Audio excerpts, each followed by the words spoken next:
Hello, and thank you for joining me, Alyssa Arundel, for one of our nature chats, urban chats. Haven't done one for a really long time, and I'd really like to get back into it. The nature chats are where we just go for a little walk together and we talk about different topics. And something that came up for me today was about achievements. It's really funny because this morning I got something in the post that was addressed to me, so I opened it, and it was like one of my old school reports from when I was about, I don't know, must have been about 13 when I got this report. And it was really interesting reading it because a lot of the things that were written very clearly were based on, well, partly based on what the individual teacher's view of me was, and partly because of how I was reacting to certain subjects. So for example, in subjects that I enjoyed and that I was good at, I was very sort of forthcoming in class to give feedback and give my opinions and views. And then the subjects that I wasn't so good at, I was a bit quieter and didn't really engage. So half of the report says, you know, Alyssa needs to engage more, and half of it was like, she engages a lot. So that kind of gave me the idea of this video, thinking about achievement. And particularly if we're people that like to achieve things and like to reach goals and targets, there can be like specific things that are a bit not so good about that, because what can happen is that we can crash and burn, we can reach burnout quite easily. And I think one of the reasons this happens with people who are achieving goals and targets and things like that is because they want to help other people. So what happens is when we're achieving, when we're doing well, when we're doing good, we want to help others generally to do well and to do good as well. I'm sorry about the shadow. That means that we can end up saying yes to too much and not prioritizing. Then we spread ourselves thin, and then actually we're not really helping anybody because we've said yes to so many things. How can we possibly give everybody the attention that is needed? So that is a real lesson when we're achieving stuff, is to try and not overpromise, but also not overspread ourselves. The second thing that can really come up with when we achieve our goals is we can get to a point where we actually stop learning. So particularly if you're, you know, like me, Sagittarius, or have some kind of fire in your chart, or any real kind of mutable energy there, where it's like you want to learn all you can about one thing and then move on to the next thing as soon as it's been conquered. So let's say you want to learn how to canoe. You'll put all your research focus energy into learning how to do that one thing. You do it, you smash it, but then there's not any real kind of follow-up from that. That can very much happen with people that are overachievers, because they can often get bored very easily, fidgety very easily. So what that does then is limits the amount of learning. So it's that saying, isn't it, that you know, jack of all trades, master of none. We want to be masters, right? That's what we should be kind of aiming for. We don't want to just dab our energy everywhere, because that can make us feel burnt out and actually feel like we've achieved more in the end. Another thing that can happen when we put all our focus into goals and achievements, and this is the big one, I feel, is that we don't ever celebrate those things. So what happens is you kind of reach that goal and then don't celebrate it. Don't give yourself a pat on the back. Don't have a party. And some of it comes from shyness. Some of it comes from, okay, well, I did that. Yeah, now what's next? So it's really important when we're trying to achieve anything in life is to, one, not overpromise, not overstretch ourselves. To carry on learning, even if we feel that we've got something nailed, there's always something more to explore. And that gives us real confidence in the field that we're wanting to achieve in. Never stop learning. And the third thing is to really celebrate every single achievement that comes into life. Because for so many of us, we can really dwell on the things that aren't going so right or the things that we're not so good at. But do we give that same amount of energy to the things that we are good at? I don't think the majority of us do. I think the majority of us tend to focus on our flaws way more than our achievements.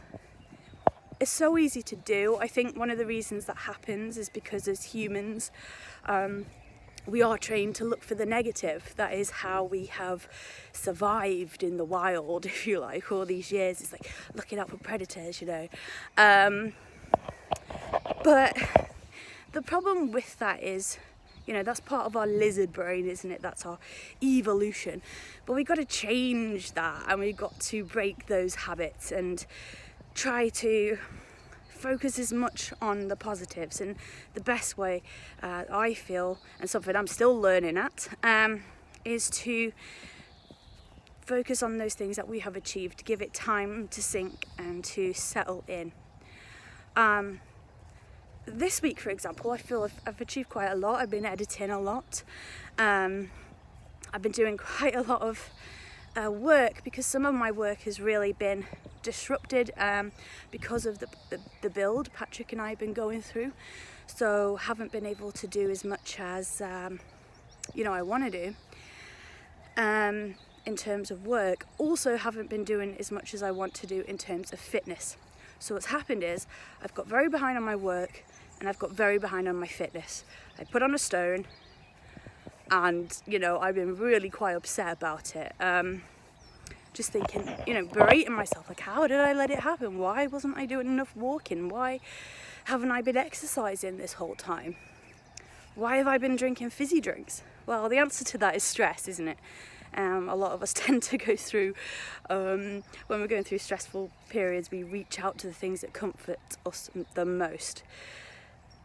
But there has also been a great deal achieved in terms of like getting that job done, in terms of building that huge extension, in terms of selling our house within 1 week. Those are achievements that I am not putting enough focus on, because I'm too focused at the moment on the things that have been left, the things that have fallen by the wayside. And so when I'm talking about this, I'm not preaching. It's more a journey that we're all on together, because we all have these things that we go through in life. And so, yes, my little sort of goal for today is to write down some of the things that I've achieved in the last couple of months, celebrate them, really think about them, really hold them dear. That's not to say that I won't come back to getting my fitness on track again. Of course, that will happen, because that's important to me. But it's not all about the things that I haven't been doing right. It's not the things that we all haven't been doing right. It's the things that, especially during COVID, oh my goodness, like, I think as a species, we've all done really blinking well to get through it. Particularly the generations that have been brought up with a different kind of way of being, because you have like older generations who were not used to internet, things like that, very good at entertaining themselves and finding things to do. My generation, millennials, were on the cusp of that internet explosion, so we still know, how to, make up little games of our own. And that's not to say that younger generations don't. Of course they do, because a lot of it is to do with upbringing and parenting. It's not just a blanket statement for all generations. But I really do feel for the generation that's in schools or have not been at school at the moment, because what a disruption. That kind of disruption hasn't really happened since the war, really, where people cannot go to school, where people's lives have been massively altered, people's mental health being at the forefront of their mind, and yet not many resources, or not enough resources thrown into it. And I think we're all going to come out of this slightly differently. I was listening to a lady on the radio last week who said that she'd never suffered with anxiety in her life. She was a very sociable person. She was very much a person that liked to, go out and do things. And actually, she wrote in and said that she was really worried and concerned about socializing again, because she hasn't been. And she was suffering from anxiety. She didn't know it was anxiety at first because she'd never had it. And, all these things are like us being very, very hard on ourselves, isn't it? It's talking about all the things that we're worried about, that we don't feel we're good enough about. And that is perfectly a normal way, hate that word, but it's a normal way for our brain to work. So unfortunately, because that is hardwired into us, we then have to make the choices and the decisions to think in a different way, to purposefully think in a different way. So my challenge to you is the exact same challenge that I'm giving to myself, is write a list of at least 5 things that you feel really proud of in your life.